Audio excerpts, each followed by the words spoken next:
Eu estou vindo de um período de 2 semanas que eu não vejo vocês e estive viajando com minha família, Israel também estava, né? Então a gente se ausentou por 2 domingos e agora a gente está retornando. Eu queria incentivar você a sair com sua família sempre que possível. É muito importante. Desde o Antigo Testamento, Deus dizia: 6 dias trabalharás, o 7º é meu. Nós não guardamos o sábado como no Velho Testamento, mas o princípio é o mesmo, você não pode trabalhar direto. Era isso que Deus estava ensinando para aquela sociedade que Ele estava formando, porque senão eles iam trabalhar 7 dias. Por isso que Ele teve que dizer: 6 dias trabalharás. Senão eles iam trabalhar sem parar. E a gente sabe os malefícios que existem quando a gente trabalha sem parar e não separa um tempo para Deus, um tempo para a família, para você de fato descansar, né? Então a gente pôde ter esse período de descanso nessas 2 semanas que passaram. E eu visitei a igreja do pastor Luciano Subirá. Eu quero compartilhar, ele não estava lá, mas eu quero compartilhar algo que eu aprendi lá. Eles fazem um plano de leitura chamado 100 dias na palavra. Ok? É você ler a Bíblia em 100 dias. Eu já fiz planos de leitura bíblica nos anos anteriores. Eu sei que quando começa o ano todo mundo está animado. Esse ano eu vou ler a Bíblia, esse ano eu vou terminar de ler a Bíblia. Então, eu sempre fiz planos de leitura anteriormente que eu lia 3 capítulos por dia, no máximo 5 capítulos aos domingos, e aí você consegue ler a Bíblia toda em um ano. E é claro que nesse plano é muito menos que um ano, né? São 100 dias. É uma imersão na Bíblia, meu irmão. É na média de 12 capítulos por dia. É forte. Então, tem hora que eu pego assim, aqueles capítulos longos, eu fico: Jesus, quanta coisa. Mas é diferente quando você, e tem a ver com o que eu vou começar a falar essa noite, é diferente quando você se expõe a algo mais, a uma dose mais forte, sabe? Do que somente ler um salmo. Vou trabalhar correndo aqui, vou ler uma coisinha aqui na Bíblia e vou sair. Então é diferente quando você se expõe a uma quantidade, a uma carga de leitura bíblica maior. E eu estou fazendo esse plano de leitura. Se você desejar também entrar comigo, 100 dias na palavra, 100 dias na Bíblia, me procura que eu mando para você o plano, tá? Agora, a dica é: não deixa acumular. Se tu deixar um dia que faltou, já são 24 capítulos. Então, me procura, eu te mando, eu te envio pelo WhatsApp o plano de leitura. E é bem interessante porque intercala Velho Testamento, Novo Testamento e Salmos, né? Eu estou lendo Gênesis, Lucas e Salmos ao mesmo tempo. E é bastante transformador. Parte do que eu vou falar com vocês, e sempre é assim para a gente que prega, para a gente que ministra, é fruto do que a gente leu em casa. É fruto da nossa devocional, daquele tempo que a gente separa, onde Deus está nos construindo, nos transformando. Então, parte do que eu vou ministrar para vocês, eu recebi lá na viagem, enquanto eu descansava e lia esses textos bíblicos. Então, eu quero te incentivar a isso. Me procura no final, se você quiser, o plano de leitura bíblica. Salmo 15. Você pode ir para lá?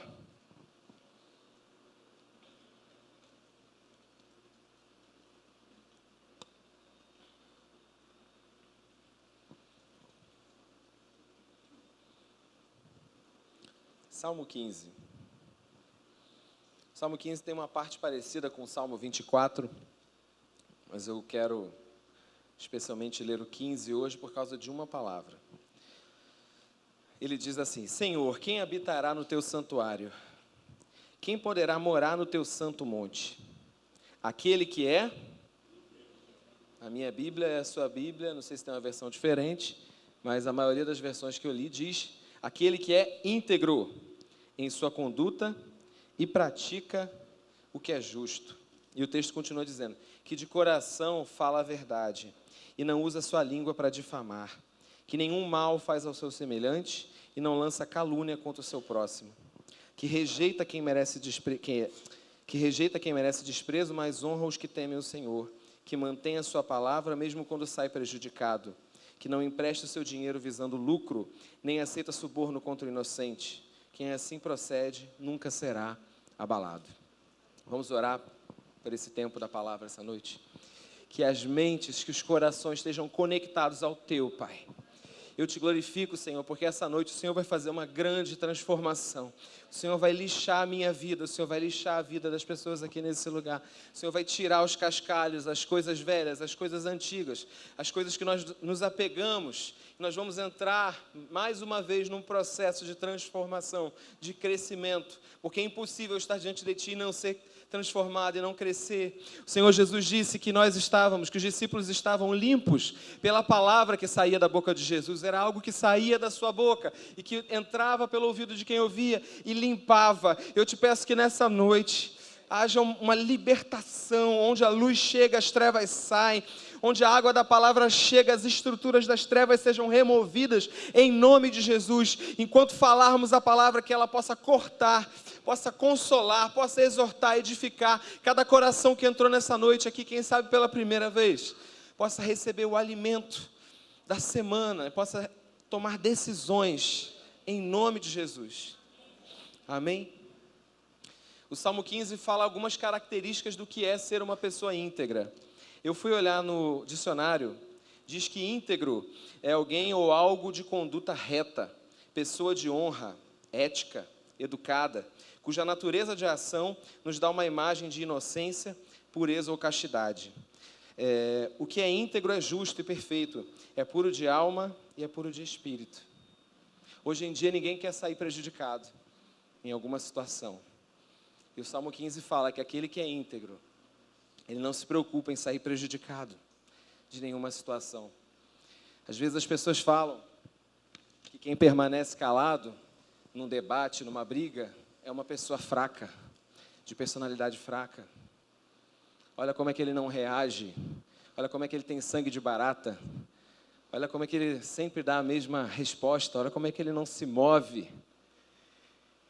Eu ouvi isso um dia e eu tomei isso para a minha vida. Você não sabe quanto poder espiritual é necessário para permanecer calado diante de uma ofensa. Você não sabe quanto poder espiritual é necessário para não responder uma ofensa. Para sair dali íntegro e não ter nada do que se arrepender do que você falou. É muito bom poder olhar para trás na vida da gente e não ter nada que a gente falou, que a gente diga, poxa, não deveria ter falado isso. Ser uma pessoa íntegra vai nos dar essa habilitação de habitar no santuário de Deus, de estar próximo de Deus, de ter comunhão com Deus. Eu percebo que existe, nesse assunto, santidade, integridade, alguma confusão, às vezes, no coração da igreja, porque a Bíblia, ela faz declarações a respeito da nossa nova posição em Cristo Jesus. Quando você nasce de novo, Cristo mora dentro de você, você é templo do Espírito Santo, você habita com Cristo nas regiões celestiais, você é mais que vencedor, quem está em Cristo, nenhuma condenação há. A gente fala tudo isso, e tudo isso é verdade. Mas isso é a posição legal, ok? É o seu direito legal. Você é curado, você é justo, você é perdoado. Eu acredito, eu prego, eu ensino isso o tempo todo. Você precisa ter consciência da sua nova criação em Cristo. Só que a Bíblia, Deus deseja que a gente faça uma transição da posição legal para a posição experimental. Porque é possível que você esteja dizendo o tempo todo, eu reino em vida, eu estou reinando em vida, e está perdendo para o pecado. E é dominado, escravizado por algum pecado. O que você precisa fazer? Trazer o reino que na legalidade existe para a experiência. Está entendendo? Existem situações, sua vida financeira, sua saúde física, sua paz, a vitória sobre os pecados, tudo isso Cristo já te deu. Mas a gente corre o risco de só ficar declarando um pensamento positivo, uma confissão positiva, e não experimentar o reino. De fato, reinar em vida é trazer o reino de Deus para uma situação que ainda não está acontecendo. Deus disse que me deu, está na Bíblia, está na palavra, é o meu direito legal, mas eu ainda não estou experimentando. Tem um livro do Bob Mumford, acho que é assim que fala. Leia livros, se você quiser, no final do culto temos a nossa livraria aqui, você pode passar lá, leia. Eu fico impressionado como às vezes o povo cristão não tem costume de carregar um livro, de ler um livro. E nesse livro do Bob Mumford, ele fala sobre a experiência, sobre o direito legal e sobre isso que eu estou falando com vocês, sobre experimentar. E ele vai comparar com o casamento. Ele diz que quando ele celebra um casamento, ele pega o marido e a mulher e ele fala as palavras mágicas. Eu vos declaro marido e mulher.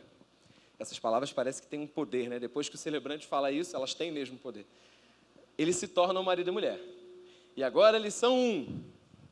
Eles são um na legalidade. Mas a partir daquele momento, eles vão entrar num processo para se tornar um na experiência, de fato. E aí o autor desse livro, ele fala que perguntaram para ele se ele é um com a esposa dele, ele falou, estou me tornando. Está entendendo? Acho que esse exemplo, para mim, ilustra perfeitamente a nossa relação com as coisas espirituais. Você recebeu tudo em Cristo, no ponto de vista da legalidade, mas agora você entra no processo para experimentar. E esse processo é Deus tirando de você tudo aquilo que não é íntegro, tudo aquilo que não é justo, tudo aquilo que não é perfeito. Tá? Agora você entrou no processo. O que não pode é ficar declarando, agora não há nenhuma condenação para eu que estou em Cristo, e você vive no pecado, então está debaixo de condenação. Você tem a libertação da condenação legalmente, mas agora é hora de experimentar isso. Amém? Vocês estão entendendo? Existe algo que foi liberado, existe algo que precisa ser experimentado pelo cristão. E Deus me deu a história de Abraão para eu narrar para você, para a gente ler alguns textos, onde como Abraão foi matriculado por Deus num curso de integridade. Existem algumas aulas que Deus matricula a gente, Ele não pede permissão. Você quer fazer aula disso? Ele vai fazer você passar pela experiência. Existem situações que a gente passa que foi porque a gente mesmo procurou. E existem outras que a gente não procurou, mas que não é o diabo que está fazendo, não. Tem mudanças, tem situações, reviravoltas que é Deus que está fazendo. Não adianta eu orar, quebrar maldições, fazer alguma coisa assim para... E às vezes é Deus que está proporcionando aquilo ali para que você seja transformado. E eu vou acompanhar com vocês a história de Abraão, porque eu sempre me perguntei, por que mesmo na igreja ainda existe quem promete coisas e não cumpre? Quem mente? O Salmo 15 fala, olha, quem espalha calúnias, quem não mantém a sua palavra, mesmo na igreja evangélica, existe isso. Por quê? Porque precisa ser exposto a um processo de Deus, de transformação. E se tem alguém que passou por isso, é Abraão. Gênesis, capítulo 11, eu queria que você acompanhasse comigo um pouquinho da trajetória de transformação de Abraão. Entenda que o objetivo de Deus é nos tornar como Jesus, é nos fazer a imagem do seu Filho. Jesus não entrou na sua vida, Deus não entrou na sua vida para fazer você ter a solução dos seus problemas, para fazer você feliz. O fim de tudo é a felicidade verdadeira. Mas às vezes no processo é doloroso. Às vezes o processo é difícil. O objetivo de Deus é nos tornar como Jesus. Mas se você está passando pelo processo, eu também quero dizer para você, acredite, tudo coopera para o bem. Acredite, o que Deus está fazendo, se Ele está fazendo algo na sua vida, o que Deus está fazendo é para o teu bem. Você precisa acreditar, é para o meu bem. Gênesis 11, deixa eu abrir também. Versículo 27. Essa é a história da família de Terá. Terá, aqui é o avô da família, gerou Abraão, 3 filhos, Abraão, Naor e Harã. Harã gerou a Ló. Harã morreu em Ur dos Caldeus, sua terra natal, quando ainda vivia Terá, seu pai. Tanto Abraão como Naor casaram-se. O nome da mulher de Abraão era Saraí e o nome da mulher de Naor era Milca, que era filha de Harã. Resumo da história. Versículo 32. Terá viveu 205 anos e morreu numa cidade que deu o nome do seu filho, Harã. Harã tinha um filho chamado Ló, que ficou órfão. Então, o avô assumiu ali aquela casa, assumiu as responsabilidades. E Terá também tinha outros 2 filhos, um deles era Abrão. Só para você entender esse contexto familiar. Então, tinha um avô, Terá, os seus filhos que se casaram, e um filho que morreu e deixou um filho órfão. Até então, a responsabilidade do órfão está com Terá. Depois que Terá morre, quem vai cuidar desse jovem, desse sobrinho? Abraão assume responsabilidade. Às vezes, a gente assume responsabilidades que não necessariamente eram para ficar com a gente, que Deus não direcionou a gente para assumir. Deus tinha uma promessa específica para Abraão. E ele precisava ouvir literalmente o que Deus queria para ele. Gênesis 12. O Senhor disse a Abraão: sai da sua terra, do meio dos seus parentes e da casa de seu pai, e vá para a terra que eu te mostrarei. Farei de você um grande povo e te abençoarei. Tornarei famoso o seu nome e você será uma bênção. Então Deus fez uma promessa para que ele saísse da casa dos seus pais. Às vezes é necessário um desligamento da sua geografia, daqueles seus contatos, daquelas suas amizades, daquelas suas influências. Ele vivia na Babilônia. Provavelmente ele era idólatra, como o povo daquela região era. Provavelmente, quem sabe, Abraão fizesse ídolos. Provavelmente ele também possa ter feito orações para que Sara tivesse filhos aos deuses estranhos. Deus falou: sai dessa cultura, sai desse meio, sai desse lugar onde você está. Versículo 3, abençoarei os que te abençoarem, amaldiçoarei os que te amaldiçoarem, e por meio de você, todos os povos da terra serão abençoados. Partiu Abraão, como lhe ordenara o Senhor, então até aqui foi como ordenou o Senhor. E depois, Ló foi com ele. Então, esse sobrinho aí, ele vai se tornar um problema depois. Porque Deus tinha falado para levar todo mundo? Não, é você e sua família. Então diz que Abraão foi obediente, ouviu tudo, saiu, mas levou Ló com ele. Capítulo 13, existe uma desavença entre os pastores de Abraão e os pastores de Ló. Versículo 10. Olhou então Ló e viu todo o vale do Jordão, todo ele bem irrigado até Zoar, era como o jardim do Senhor, como a terra do Egito. Isso se deu antes do Senhor destruir Sodoma e Gomorra. Estou no 13:11. Ló escolheu todo o vale do Jordão e partiu em direção ao leste. Assim, os 2 se separaram. Abraão ficou na terra de Canaã, mas Ló foi mudou seu acampamento para um lugar próximo a Sodoma. O que Sodoma significa na Bíblia? Vocês sabem? Vocês lembram? Qual o símbolo? É mais do que o nome da cidade física. Uma cidade perversa. Uma cidade com muitas abominações. Uma cidade que não deveria ser cobiçada por um homem justo. E às vezes a gente cobiça coisas. Esse sobrinho que Abraão levou, teve um momento que Abraão falou: olha, se eu for para a direita, se você for para a esquerda, você decide primeiro. Se você for para a esquerda, eu vou para a direita. Se você for para a direita, eu vou para a esquerda. Eu não quero confusão com você. Segue teu caminho, que eu vou por outro. Só que o caminho que Ló escolheu era cada vez mais mudar o seu acampamento para mais perto de Sodoma. Até que, por fim, ele estava dentro daquela cidade, perversa, corrompida. Toma cuidado com as concessões que você faz. Toma cuidado para que a gente, tendo começado no Espírito, não termine na carne. Que a gente tome cuidado, porque a gente vai se tornando permissivo às vezes. Nós sabemos que nós estamos no mundo e não dá para a gente sair do mundo. A gente estuda, faz faculdade, a gente trabalha, mas toma cuidado para não abraçar a cultura de Sodoma, para não se misturar com essa geração perversa. Mateus 11, pula para lá rapidinho. Versículo 23, Jesus vai falar sobre essa cidade novamente.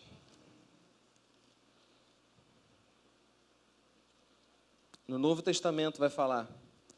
Jesus operou muitos milagres na cidade de Cafarnaum. Jesus fez muita coisa no seu ministério, nos lugares onde ele estava. Só que muitas cidades não o receberam. Muitas cidades não creram nele. Muitas cidades duvidaram. Olha o que diz no versículo 23.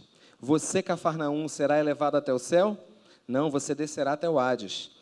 Se os milagres que em você foram realizados tivessem sido realizados em Sodoma, ela teria permanecido até hoje. Mas eu lhes afirmo que no dia do juízo haverá menor rigor para Sodoma do que para você.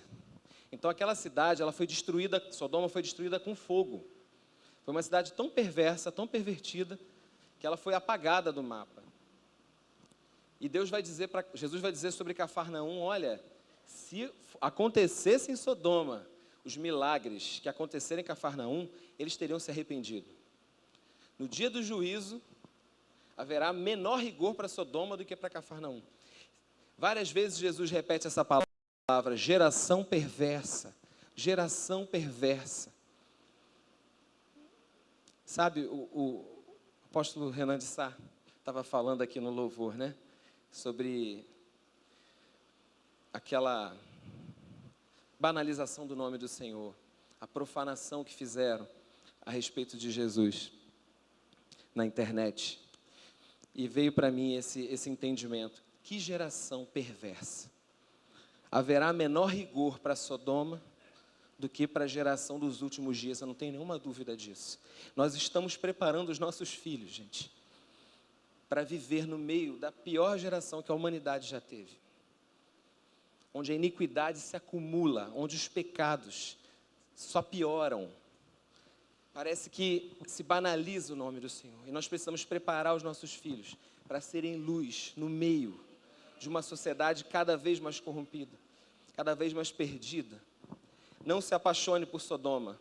Não vá mudando o seu acampamento aos pouquinhos, porque você é justo, porque você é íntegro. Porque você recebeu uma palavra. Ló estava ali, deslocado no meio daquelas pessoas. Aquelas pessoas começaram a dizer, olha, você está querendo ser juiz da gente. Você está querendo ensinar para a gente as coisas, está querendo corrigir a gente.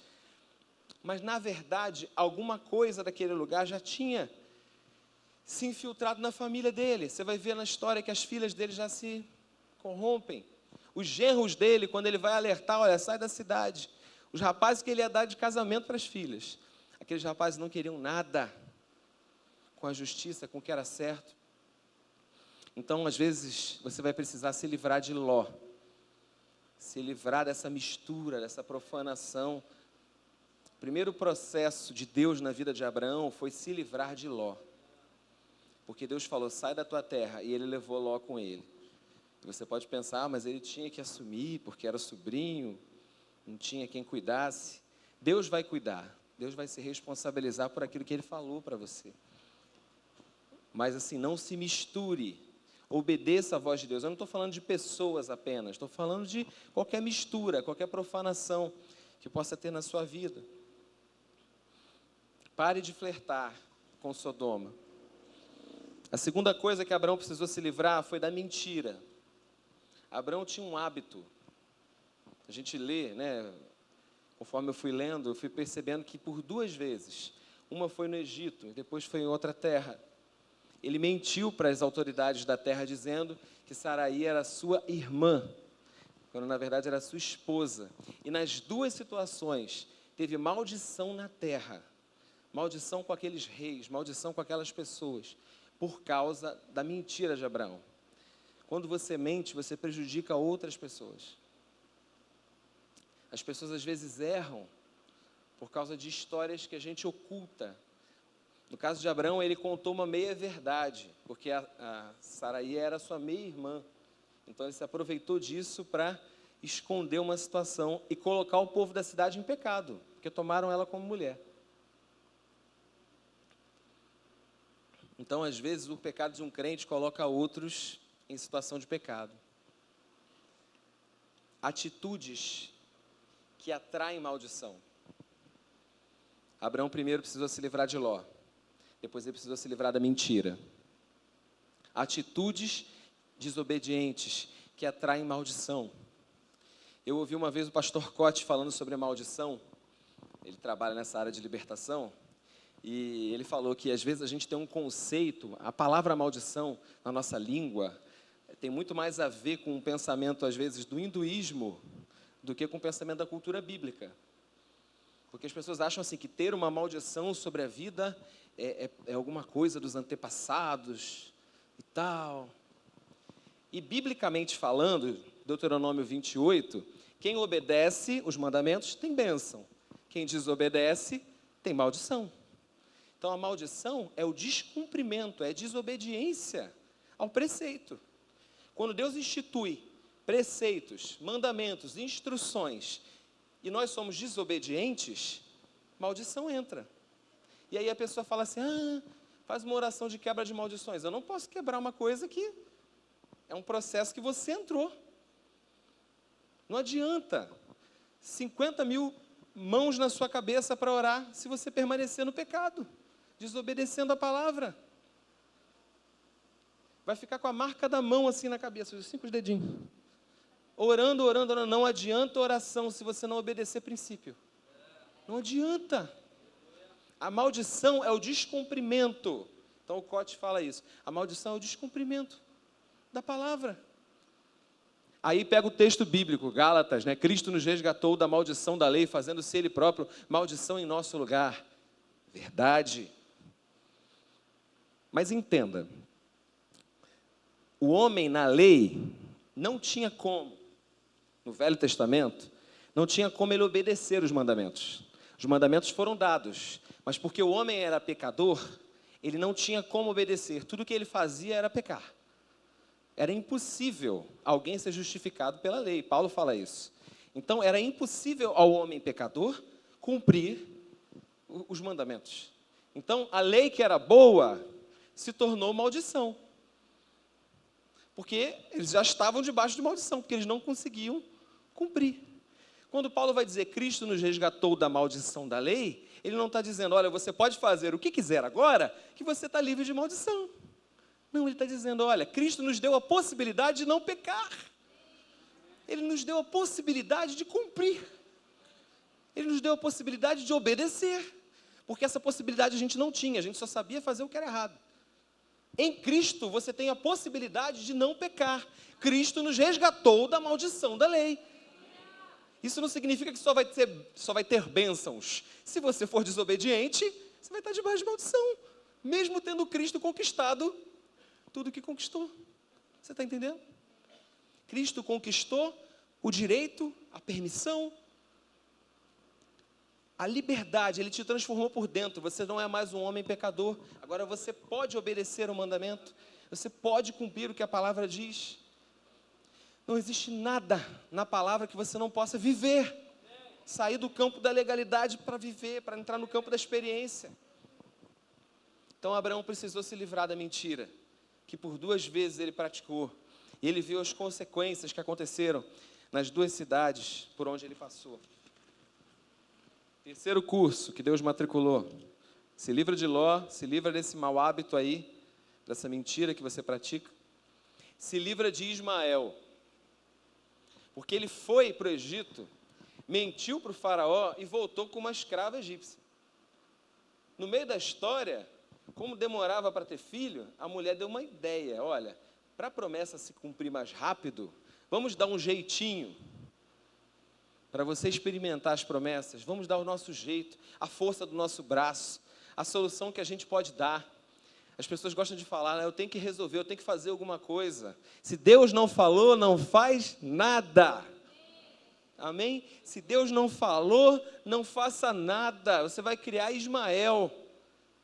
Se você inventar uma coisa na força do seu braço, na força da sua lógica, a gente fica tendo boas ideias. Aquela escrava engravidou. Foi a própria mulher de Abraão que pediu isso. Deita com meu marido para você poder ter um filho e ele receber as promessas. Só que a mulher, depois que engravidou, começou, olha a rivalidade feminina, começou a debochar da Sara e começou a ter um problema ali. Começou a gerar problemas. Depois, quando Isaac vai nascer, Ismael era mais velho, dava uns cascudinhos em Isaac. Começou a gerar um problema, o filho da escrava com o filho da promessa. Porque foi uma história que eles inventaram no meio do caminho. Deus falou, sai da tua terra, sai do meio dos teus parentes. E ele saiu com Ló. E aí ele foi para Egito e mentiu. Foi para outra cidade, mentiu. Engravidou a escrava. Teve um filho, Ismael. Gênesis 21, isso aqui é forte demais. Gênesis capítulo 21. Você está comigo, amém? Você está entendendo os processos que um servo de Deus passa? E passa justamente porque ama o Senhor. Passa justamente porque teme a Deus. Você quer saber quando uma pessoa desistiu de você, se ela não te repreende mais? Quem ainda recebe repreensão, glorifica a Deus, porque é sinal de que não desistiram de você. A gente só repreende quem a gente ainda acha que pode. Tem jeito. Se Deus está te repreendendo, Ele não desistiu de você. Amém? É porque Abraão era chamado amigo de Deus, porque ele era íntimo, porque Deus, antes de tomar as decisões, ia conversar com ele. Ele era íntimo de Deus, e por causa dessa intimidade, Deus vai te colocar em processos, para largar Ló, para largar mentira, para largar Ismael. Gênesis 21, versículo 9. Sara, porém, viu que o filho que Agar, a egípcia, dera a Abraão, estava rindo de Isaque. E disse a Abraão, livre-se daquela escrava e do seu filho, porque ele jamais será herdeiro com o meu filho Isaque. Parece uma coisa muito forte, né? Manda embora agora a escrava com o filho. E a gente pensa, que coisa sem coração. Isso perturba a gente quando a gente lê, né? Perturbou o coração do pai, perturbou o coração de Abraão, porque envolvia um filho seu. Mas Deus disse, não se perturbe por causa do menino e da escrava, atenda a tudo que Sara lhe pedir, porque será por meio de Isaque que a sua descendência há de ser considerada. Deixa eu falar uma coisa para os homens aqui. Às vezes, Deus usa a sua mulher, sabia? Amém? Muitas vezes. Sempre. Nesse texto foi. Porque às vezes a gente quer tomar as decisões, a gente quer tomar todas as decisões. E cabe a nós decidir mesmo. Só que o texto fala que nessa situação, Abraão tinha uma opinião, Sara tinha uma opinião, Sara deu opinião, Abraão não acatou. E Abraão foi ouvir Deus. Então, mulher, também não fica falando 1000 vezes não, entrega para Deus. Amém? Se seu marido ouve Deus, Deus vai dizer, sua mulher tem razão. Amém? Nessa situação. É tenso, né? É tenso esse assunto.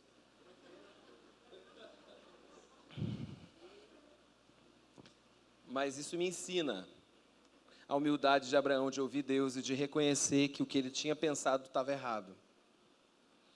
O que ele tinha pensado estava errado e a mulher tinha razão. E era uma coisa muito difícil, dispensar a escrava com o filho. No meio do caminho, a escrava pensa que vai morrer, que a criança vai morrer, mas Deus ouve o choro da criança e fala, vou fazer de Ismael uma grande nação. Deus se responsabiliza por aquilo que ele falou. Ele não se responsabiliza por aquilo que ele não falou. Então, ouça Deus e ouça pessoas. É muito arrogante a gente dizer que só ouve Deus. Existem pessoas, e a sua esposa é uma delas, que vale a pena você ouvir, e Deus fala por meio dela. Deus fala por meio dos seus filhos, às vezes. Existem amigos leais que você pode ouvir. Então, não fica pensando que falo eu e Deus direto. Abraão é amigo, Deus vem almoçar com ele, decidiu o destino de uma cidade. Isso é verdade isso que eu estou te falando. Deus veio almoçar com Abraão. E foi decidir o destino de uma cidade. Então, ele era muito íntimo de Deus. Mas nessa situação aqui, Deus não quis falar dessa forma. Deus quis falar através da mulher. E nós precisamos ser interdependentes. Se Deus só tratasse comigo diretamente, eu poderia achar que eu não preciso de ninguém. E às vezes, de propósito, Deus fragmenta a revelação, para que você não ache que você tem tudo. De propósito, Ele te dá uma parte para o outro completar. Amém? Então, nessa situação, Deus tinha dado uma palavra para a mulher e Ele precisou reconhecer e liberar Ismael. Soltar Ismael. O que é Ismael? É o jeitinho que a gente dá na vida para resolver as coisas. Os gatilhos, as coisas, os paliativos, as coisas que a gente faz para resolver, para encurtar o atalho que a gente quer pegar. Abraão precisou se livrar de Ló. Abraão precisou se livrar da mentira. Abraão precisou se livrar de Ismael. E para fechar, se você está se identificando com alguma coisa, permita que a palavra te lave nessa noite. Existem pecados que precisarão ser deixados definitivamente da sua vida. Porque você ouviu falar sobre reino, trazer o reino, está na hora de experimentar na sua vida. Eu venci o pecado, essa foi minha conquista de 2020. Você poder experimentar isso, deixar o pecado, deixar a mentira, deixar a profanação, a mistura, esse flerte com Sodoma, deixar Ismael, deixar o jeitinho que às vezes a gente quer dar para as coisas, as improvisações, os atalhos.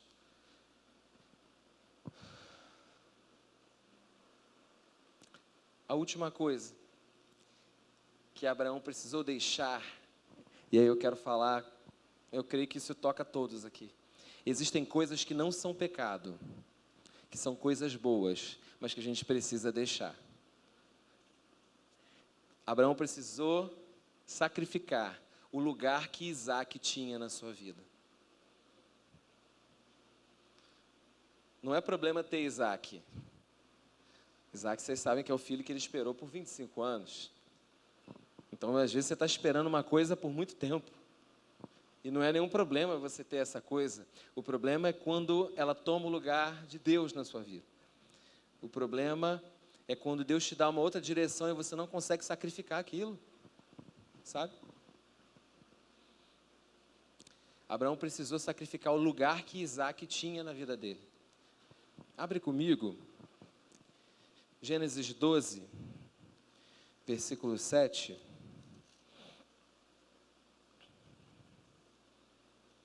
Nós vamos ler Gênesis 12, 7 e 8 primeiro.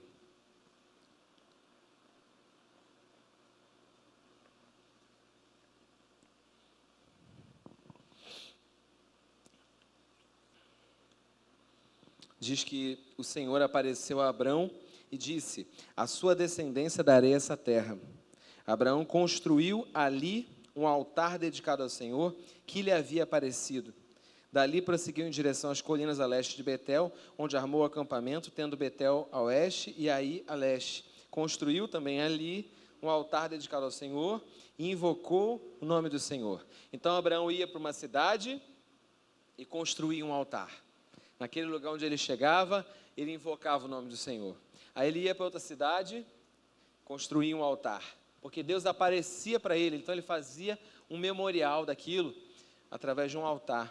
Gênesis 13, versículo 4.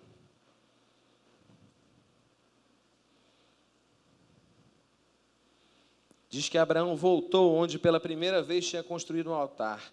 E ali ele invocou o Senhor novamente, invocou o nome do Senhor, no mesmo lugar onde anteriormente ele tinha morado e tinha construído um altar. Capítulo 13, versículo 18. Então Abraão mudou o seu acampamento, passou a viver próximo aos carvalhos de Manre, em Hebrom, onde construiu um altar. Então, onde esse homem ia, tinha adoração, porque tinha adoração, ele tinha comunhão com Deus, ele tinha a presença de Deus, ele tinha essa amizade com Deus, ele era chamado amigo de Deus. Deus vai dizer: olha, eu posso ocultar alguma coisa do meu amigo Abraão? Então, ele tinha uma vida de adoração, de edificar altar onde ele chegasse. Está de férias? Amém? Você está de férias, você não está de férias de Deus. Você não está de férias da Bíblia. Onde você estiver, na praia, em Curitiba, levanta um altar ao Senhor. Onde você for, vai lá e levanta um altar ao Senhor. Não é porque você não está no culto da sua igreja que você vai viver sem orar, sem ler a palavra, sem falar nada de útil para ninguém. Fica sensível onde você estiver. Ergue um altar ao Senhor. E foram muitos anos de espera. E às vezes a gente busca muito a Deus enquanto a gente está esperando alguma coisa. Você quer uma cura. Aí você vai em uma célula, 2 células, né? Você frequenta 2 células, que você quer algo de Deus e nesse tempo, às vezes, de uma provação, de uma enfermidade, você cresce espiritualmente. Não por causa da provação da enfermidade, mas porque buscou mais. E quem busca, encontra. Né? Só que aí, às vezes, os tempos difíceis passam e a gente para de edificar altares. Eu estou falando e eu estou sendo ministrado aqui pelo que eu estou falando. A gente ora tanto até ver uma coisa acontecer. E depois que acontece, a gente para de edificar altares. Capítulo 21, versículo 8. Eu não posso afirmar categoricamente, mas o capítulo 21 me dá uma pista. Porque eu sempre ficava me perguntando, por que Deus pediu essa prova para Abraão? Você sabe que Deus pediu para Abraão sacrificar o seu filho, mas era só um teste. Deus não queria que ele sacrificasse Isaac. Deus queria prová-lo. Eu ficava assim, Jesus, por que Deus pediu isso? Eu me perguntava, que tipo de coisa grave, séria, para Deus pedir, vai lá e sacrifica o teu filho em cima do monte. Meu Deus, o que Abraão fez para merecer isso? Esse nível de teste. Se você pensa que você foi testado, meu Deus, que teste. Então, nas minhas perguntas, eu ouvi isso de uma outra pessoa, eu vou replicar aqui para você, pode ser que seja uma resposta. Gênesis 21, 8. Você viu que até aqui, enquanto aguardava a promessa, era altar, altar, altar, adoração, adoração, adoração, Deus aparecendo para ele, ele falando com Deus. Mas Gênesis 21, 8, diz que o menino cresceu, aqui é Isaac, foi desmamado. No dia em que Isaac foi desmamado, Abraão deu uma... É um detalhe, né? Uma grande festa. É um detalhe. Mas não diz que ele fez um altar. E que ele adorou o Senhor. Então, às vezes, a gente se perde na prosperidade. Ok? Às vezes, o nosso coração não sabe lidar. O problema não é a prosperidade. Às vezes, o nosso coração não sabe lidar. Quando a gente tem possibilidades de estar em outros lugares que não domingo à noite na igreja. Você vem porque é o seu único programa para essa noite? Ou porque realmente você priorizou isso? Será que se você tivesse um monte de possibilidades, se eu tivesse um monte de possibilidades, eu estaria buscando ao Senhor? Eu estaria priorizando o reino? Porque pode ser que você seja abençoado, ganhe milhões e se perca. Eu não estou dizendo que foi isso, mas Abraão sacrificava, fazia altar, fazia altar, fazia altar. Depois o menino chegou, tudo que ele mais queria. Acabei, esperei a minha vida inteira por esse filho. E quando o filho chegou, ele deu uma festa. E aí Deus vira e fala, amanhã sobe no monte e oferece teu filho no altar. Uau! O 4º curso que Deus matriculou Abraão, na escola de integridade. Você precisa se livrar de Ló, você precisa se livrar da mentira, você precisa se livrar de Ismael, você precisa se livrar, eu preciso me livrar do lugar errado que a gente dá para coisas boas. Coisas boas. O lugar errado que a gente dá até para o cumprimento das promessas. Fica de pé.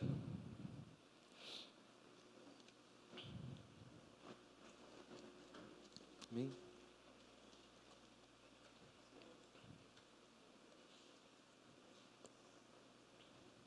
Você não precisa abrir.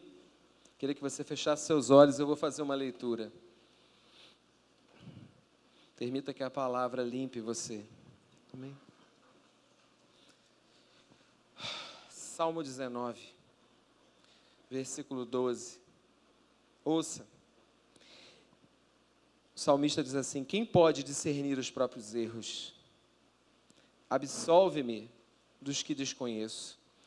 Também guarda teu servo dos pecados intencionais, que eles não me dominem. Então serei íntegro, inocente de grande transgressão. Que as palavras da minha boca e a meditação do meu coração sejam agradáveis a ti, Senhor, minha rocha, meu resgatador. Eu amo o Senhor, você ama o Senhor? Amém? Nós vamos adorar o Senhor com um cântico essa noite. Eu queria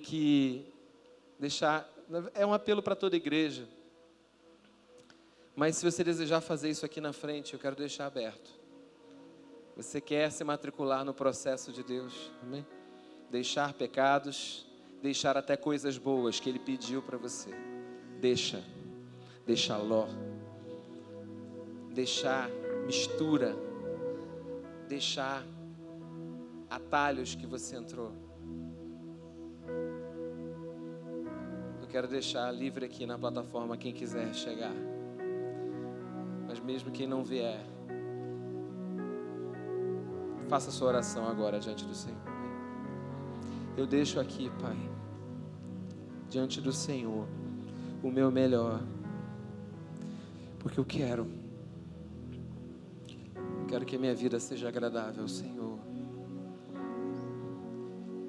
Quero que a minha vida inteira queime, arda pelo Senhor. Eu quero voltar ao primeiro amor. Eu quero não viver apenas de festa em festa, de lazer em lazer. Quero ser sensível ao Senhor, edificar um altar onde eu estiver. Senhor, eu quero saber lidar com a prosperidade que o Senhor me deu. Eu quero experimentar as Tuas promessas e não me perder nas promessas. Eu quero viver para o Senhor. Quero me consagrar ao Senhor. Eu quero largar esse pecado que recorrentemente me cerca. Quero guardar a minha língua, porque eu tento me defender quando eu acho que eu estou saindo prejudicado.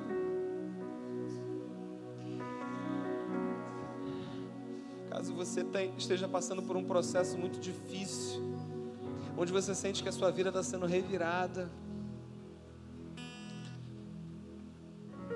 você precisa tomar uma nova atitude. Faça isso. Faça isso. Você é livre para vir aqui à frente, nesse lugar mais alto, que pode simbolizar um altar, e dedicar a tua vida ao Senhor. Vamos adorar o Senhor, toda a igreja, com a mesma atitude. Amém?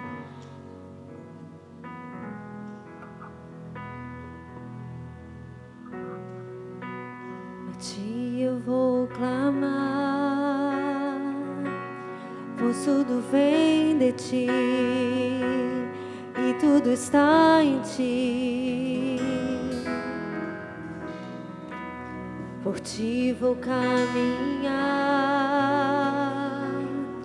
tu és a direção, o som a me guiar.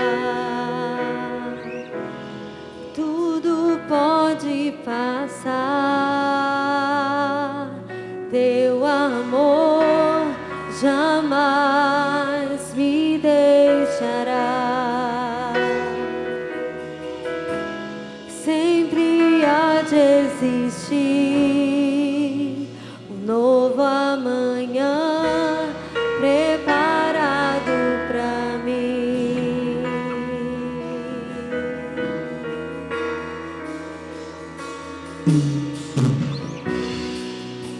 A ti eu vou clamar, pois tudo vem de ti e tudo está em ti. Por ti vou caminhar,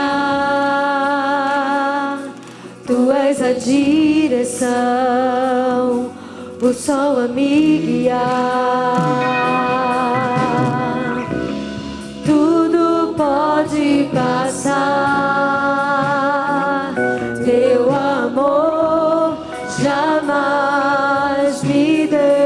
chegará.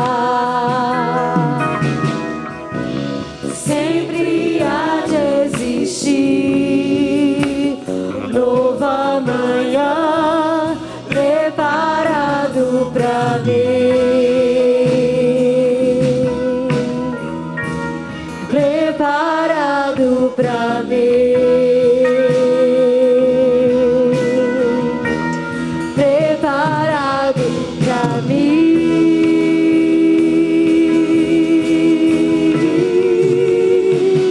Eu me rendo aos seus pés, és tudo que eu preciso pra viver. Eu me lanço aos teus braços, onde encontro meu refúgio. Eu me rendo aos teus pés, és tudo que eu preciso pra viver. Eu me lanço aos teus braços, onde encontro meu refúgio, Jesus. Ouça a voz do Senhor. Eis-me aqui. Entrega teu Isaac. Ouça a voz do Senhor. Jesus. Entrega. Ouça e entrega. Eis-me aqui. Ouça e entrega. Ouça e entrega. Toda a tua vida, teus dons, teus talentos, para servir ao Senhor. Eu quero ser uma oferta totalmente dedicada ao Senhor. Eis-me aqui. Meus bens, minha casa, Eu me os dons, rendo aos tudo é teu. pés, és tudo que eu preciso pra viver. Eu me lanço aos teus braços, onde encontro meu refúgio. Vamos lá. Solte tudo. Solte tudo. Solte tudo que te prende. Solta tudo que te prende. Essa é uma noite de libertação. Essa é uma noite de liberação. Entra na leveza do reino de Deus. A paz, a alegria. Oh, Eu me rendo aos teus pés, és tudo que eu preciso pra viver. Eu me lanço aos teus braços, onde encontro meu refúgio, Jesus. você entendeu tudo que precisa ser deixado essa noite? Eis-me aqui. A luz chega, as trevas têm que sair. Tudo que está oculto, escondido, deixa a luz entrar. Deixa ela te libertar. Se você veio aqui essa noite nos visitar e quer confessar publicamente Jesus pela primeira vez, de repente você está aqui entre essas pessoas aqui na frente. Se você estava afastado e essa é a noite da sua rendição, queria que a igreja ajudasse. Olhe para quem está do seu lado. Não sei se alguém aqui da frente está se reconciliando com Jesus hoje também. Se tiver alguém nesse auditório que está se reconciliando com Cristo, levanta sua mão para eu te ver. Estou voltando hoje. Estou morrendo para o mundo. Estou voltando. Eu ouvi o teu chamado, Senhor. Eu não volto atrás. Eu vou te servir com tudo. Com tudo. Amém, queridos? Ouça só mais uma coisa. Estamos diante de uma geração perversa, igual a terra nunca viu. Não deixa nenhum dom, nenhum talento guardado. Às vezes parece que a gente está economizando para uma hora que for precisar. Vou guardar essa pregação aqui guardada, a hora que me chamarem, eu falo. Solta tudo, publica seus livros, grava suas músicas, ensaia suas danças, faz as suas peças. Coloca tudo. Estamos diante de uma geração perversa qual nunca houve na terra. É por isso que vocês vieram aqui se dedicar ao Senhor.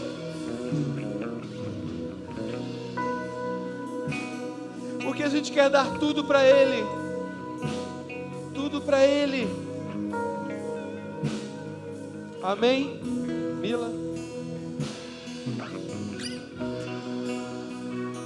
O que vinha no meu espírito para falar é que o Senhor queria quebrar nessa noite toda a pose. Porque essa palavra não é só sobre quem está aqui na frente, é para todos nós, amém? Eu queria que você fechasse seus olhos e você colocasse seu coração diante do Senhor, porque Jesus disse: quem não for como uma criança não pode entrar no reino. Feche os seus olhos e quebra no seu coração toda a pose de anos de crente que não quer mais se expor, que não quer mais abrir o coração, que tem medo do que vão pensar de você. O Espírito Santo quer quebrar isso nesse início de ano e ter uma nova atitude, uma nova atitude, uma nova atitude, uma nova atitude. Essa noite, essa palavra, ela não é, isso vinha no meu espírito também, ela não é uma palavra para nos deixar cabisbaixos. Ela é uma palavra para a gente se apoderar da graça. O trono de Deus se chama trono da graça. Achegai-vos confiadamente diante desse trono. Por isso, feche os seus olhos, abre a sua boca e diga: Senhor, eu sou seu filho e eu me aproprio da sua graça. Eu sou filho amado. Eu sou filho amado. Eu não vou, Deus, ter pose de quem está bem, mas está morno. Nesse ano, Senhor, eu vou queimar no seu altar. Eu vou queimar no seu altar. O fogo arderá neste altar que sou eu. Diga para o seu irmão: eu sou o altar. Você é o altar. O fogo arderá nesse altar aí? O fogo arderá nesse altar aí? Você está preparado para o fogo? Você está preparado para o que esse fogo vai fazer na tua vida? Porque o fogo, ele refina o ouro, ele purifica, ele tira tudo que não presta e só fica filho santo de Deus. O fogo de Deus é um fogo bom.